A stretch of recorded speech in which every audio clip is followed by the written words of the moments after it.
आज आप सब के लिए मैं एक विक्रम बेताल की एक नई कहानी लेकर आई हूँ। शशि प्रभा किसकी पत्नी। नेपाल देश में शिवपुरी नामक नगर में यश केतु नामक राजा राज करता था। उसके चंद्रप्रभा नाम की रानी और शशि प्रभा नाम की लड़की थी। जब राजकुमारी बड़ी हुई तो एक दिन वसंत उत्सव देखने बाग में गई। वहाँ एक ब्राह्मण का लड़का आया हुआ था। दोनों ने एक दूसरे को देखा और प्रेम करने लगे। इसी बीच एक पागल हाथी वहाँ दौड़ता हुआ आया। ब्राह्मण का लड़का राजकुमारी को उठाकर दूर ले गया और हाथी से बचा दिया। शशि प्रभा महल में चली गई, पर ब्राह्मण के लड़के के लिए व्याकुल रहने लगी। उधर ब्राह्मण के लड़के की भी बुरी दशा थी। वह एक सिद्ध गुरु के पास पहुंचा और अपनी इच्छा बताई।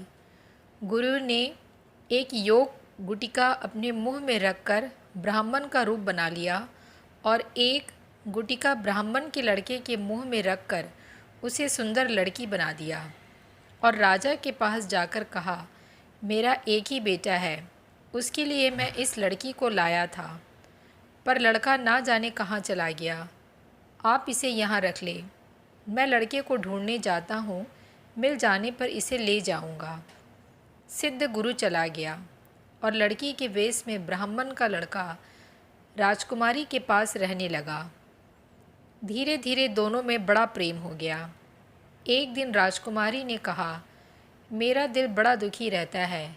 एक ब्राह्मण के लड़के ने पागल हाथी से मेरे प्राण बचाए थे, मेरा मन उसी में रमा है। इतना सुनकर उसने गुटिका मुंह से निकाल ली और ब्राह्मण कुमार बन गया। राजकुमारी उसे देखकर बड़ी प्रसन्न हुई। तब से वह रात को रोज़ गुटिका निकालकर लड़का बन जाता और दिन में लड़की बना रहता। दोनों ने चुपचाप विवाह कर लिया। कुछ दिन बाद राजा के साले की कन्या मृगांगदत्ता का विवाह दीवान के बेटे के साथ होना तय हुआ। राजकुमारी अपने कन्या रूपधारी ब्राह्मण कुमार के साथ वहाँ गई। संयोग से दीवान का पुत्र उस बनावटी कन्या पर रिझ गया। विवाह होने पर वह मृगांगदत्ता को घर तो ले गया, लेकिन उसका हृदय उस कन्या के लिए व्याकुल रहने लगा। उसकी यह दशा देखकर दीवान बहुत हैरान हुआ। उसने राजा को समाचार भेजा। राजा आया। उसके सामने सवाल था कि धरोहर के रूप में रखी हुई उस ब्राह्मण के कन्या को वह कैसे दे दे। दूसरी ओर यह मुश्किल कि ना दे तो दीवान का लड़का मर जाए।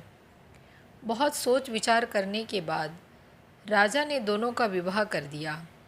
बनावटी कन्या ने यह शर्त रखी कि चूंकि वह दूसरे के लिए लाई गई थी, इसलिए उसका यह पति 6 महीने तक तीर्थ यात्रा करेगा, तब वह उससे बात करेगी। दीवान के लड़के ने यह शर्त मान ली। विवाह के बाद उसे मृगांगदत्ता के पास छोड़ तीर्थ यात्रा पर चला गया। उसके जाने के कुछ दिनों के बाद ही उस कन्या रूपधारी ब्राह्मण का वेद मृगांगदत्ता के सामने खुल गया, जिसके बाद दोनों आनंद से रहने लगे। अब ब्राह्मण कुमार रात में आदमी बन जाता और दिन में कन्या बना रहता। जब 6 महीने बीतने को आए तो वह एक दिन मृगांगदत्ता को लेकर भाग गया। उधर सिद्ध गुरु एक दिन अपने मित्र दिनकर को युवा पुत्र बनाकर राजा के पास लाया और उस कन्या को मांगा। शाप के डर के मारे राजा ने कहा, वह कन्या तो जाने कहाँ चली गई, अब आप मेरी कन्या से इसका विवाह कर दे। वह राजी हो गया और राजकुमारी का विवाह दिनकर के साथ कर दिया। घर आने पर उसी रूपधारी ब्राह्मण कुमार ने कहा, यह राजकुमारी मेरी स्त्री है, मैंने इससे गंधर्व रीति से विवाह किया है। दिनकर ने कहा, यह मेरी स्त्री है, क्योंकि मैंने सबके सामने विधि पूर्वक विवाह किया है। इतना कहकर बेताल ने पूछा, राजन यह बताओ, शशि प्रभा दोनों में से किसकी पत्नी होनी चाहिए। राजा ने कहा, मेरी राय में वह दिनकर की पत्नी है, क्योंकि राजा ने सबके सामने विधि पूर्वक विवाह किया था। ब्राह्मण कुमार ने तो चोरी से विवाह किया था। चोरी की चीज़ पर चोर का अधिकार नहीं होता। साथ ही उसने अपनी विलासिता के कारण शशि प्रभा और मृगादत्ता दोनों को धोखा दिया। इतना सुनना था कि बेताल गायब हो गया और राजा को जाकर फिर उसे लाना पड़ा। रास्ते में बेताल ने फिर एक कहानी सुनाई। तो मिलती हूँ अपनी अगली कहानी में। तब तक के लिए अपना ख्याल रखें और अगर कहानी पसंद आई हो तो कमेंट्स करें।